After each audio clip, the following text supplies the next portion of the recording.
you want people to be more than enrolled. You need them to be committed to the future you're trying to create and whatever the problem is you're trying to solve.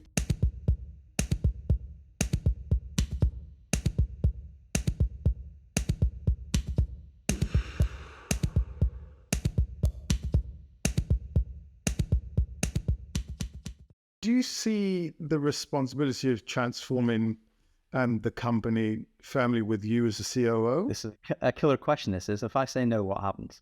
Um, well, clearly, I think senior management always have a much greater responsibility in any organization to drive the change agenda and what does change look like.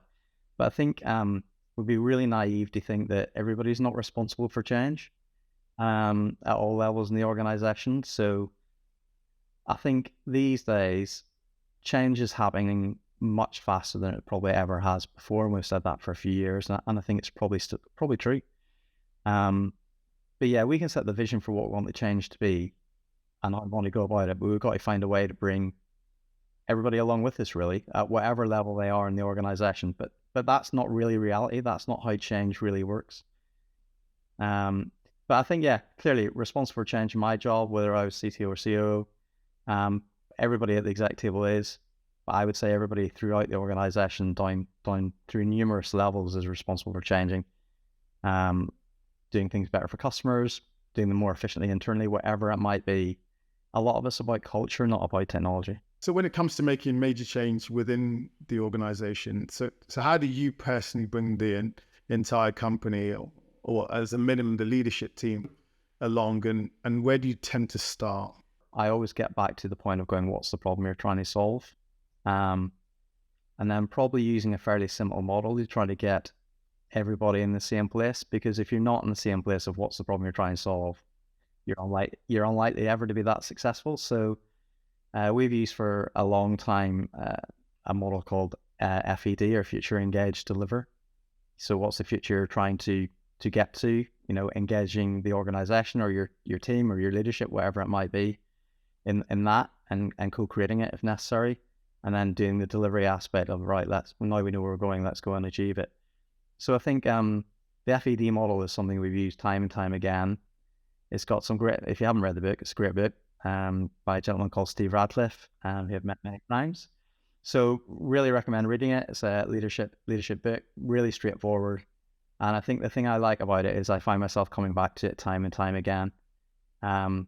You're not going to convince everybody to come with you sometimes on a change journey, but it's that kind of coalition of the willing, or the committed mass of, you want people to be more than enrolled. You need them to be committed to the future you're trying to create and whatever the problem is you're trying to solve. So I always start about trying to go about change with trying to get as many people as I possibly can lined up against that kind of future. Just touching on how you work with your leadership team, could you just expand on that a little bit more? And are there any particular behaviors, processes, or approaches that you think that make you, the DFS team, an effective team? In the end, I think, and this comes from the FED book, really, we're a massive believer in relationships and recognizing each other's strengths. So, around the table, you tend to have a really different mix and dynamic of people, and they all bring different strengths to a conversation. So the mix of introverts, extroverts, organizational skills or creative thinking or looking at a problem differently. I think you get to, ideally everybody wants to try to get to a high performing team, don't you? That's the objective. That's the environment you're trying to create. And if you can have some fun along that way, then fantastic. But I think the key thing about that is building trust with your peers and having an environment whereby you can have a disagreement, but it's never about the people, it's about the topic, and you're hard on the topic of the problem and you try to solve that.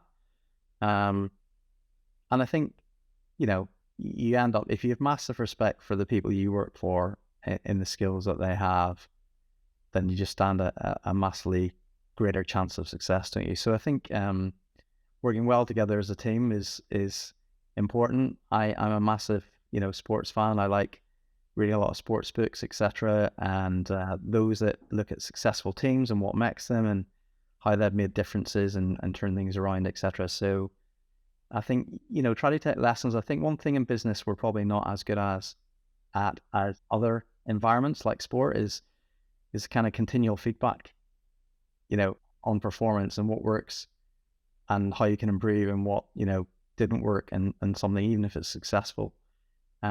If you're an athlete, then you get feedback every day in training from your coach.